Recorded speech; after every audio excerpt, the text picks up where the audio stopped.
Hey, this is my recap of Below Deck Season 2, Episode 2, Hex on the Beach. So I'm really enjoying the show. Thank you to whoever had recommended I recap this. I've really been enjoying it. So last week I got confused about Amy and Janice. So I thought one of them was Kelly's sister, and then I thought he was flirting with that same one, so I was like, well, clearly I'm wrong. Anyway, got it all worked out. Amy is Kelly's sister, and Janice is his roommate that he's flirting with. Phew, I thought things were getting really weird there. Anyway, the episode opens up and Andrew is cleaning his floor. Ben comes in, the cook, and he's so delightful because he comes in and he basically tells Andrew what everyone's thinking, that he's an effing Muppet. And rather than being like, oh, what a jerk, you're like, oh, isn't Ben delightful? Because he's got that accent and he's got this good sense of humor and everything. So crazy about Ben. Anyway, they are going to be doing a beach picnic. Kat and Kate are doing it. And Kat is just like, wah, wah, wah. And I don't blame her. I'm pretty sure that if I was in the boat, I would be Kat. I would hope I'd be more mature, but at the same time, I can't really blame her because that's how I would handle it. And Kate's like, oh my gosh, she needs to get over herself.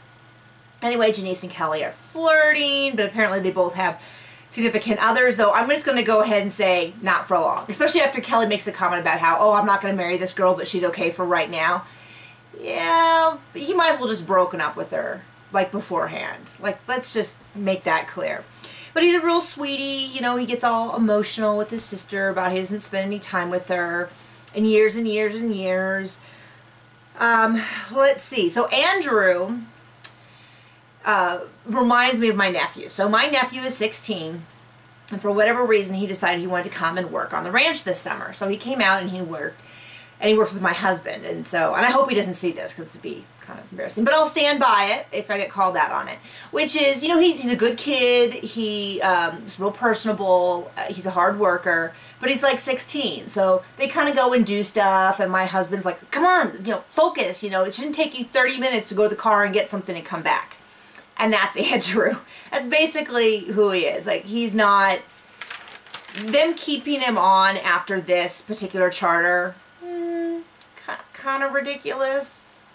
I guess maybe you're just stuck in the position of how you're going to recast someone / rehire someone to such a, you know, short period of time. Anyway, but he stays on. They all get a huge tip. I had no idea. Like, when she gave him that thing of cash, I was like, those are like ones, you know, like I can't, when they said 15, I thought they said 1,500. So I was like, oh, okay, it's a couple $100 each. And they said 15,000. I was like, holy, what? Anyway, so apparently Andrew was sleeping around during that trip. Just kidding. Anyway, so Kat and Kate are kind of bonding. I'm liking Kate. Like, when she walked down, I was like, dude, she's a pretty princess. She's, you know. And she kind of is, but she owns up to it. And I have a huge amount of respect for anyone who's, like, self-aware enough to be like, yeah, that's who I am. Deal with it, sucker. You know what I mean? Like, I just like that. I like authenticity. I've said that in all my blogs. I really like that. So, you know what? I'm liking Kate. I'm going to say that she's cool. There's a super awkward exchange between Amy and Kat at the table where Kate's like, hey, Kat, how does Kat and Amy, how do you guys know each other? And Amy's like, we work together on a boat.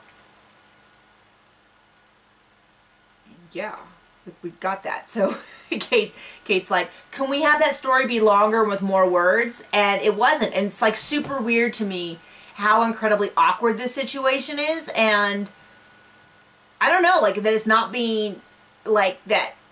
Amy is clearly so mad at Kat, and Kat has no clue what it is.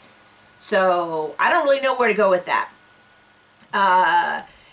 Anyway, we end up the evening, they're all relaxing after their charter, and they're on this huge swing, which first of all is a problem, because a swing is not the most, like, stable of things, but you have the rope. Well, this swing is 3 people wide, which means the girl on each side has a rope to hold on to, and Kelly in the middle has nothing.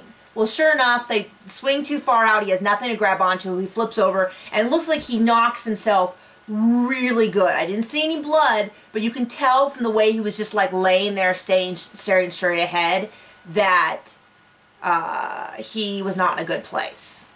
So that's super awkward, and I hope it doesn't end up being a problem. Anyway, that is the episode. Sorry it's a little kind of fragmented and all over the place, but I got things to do. So I will see you guys later.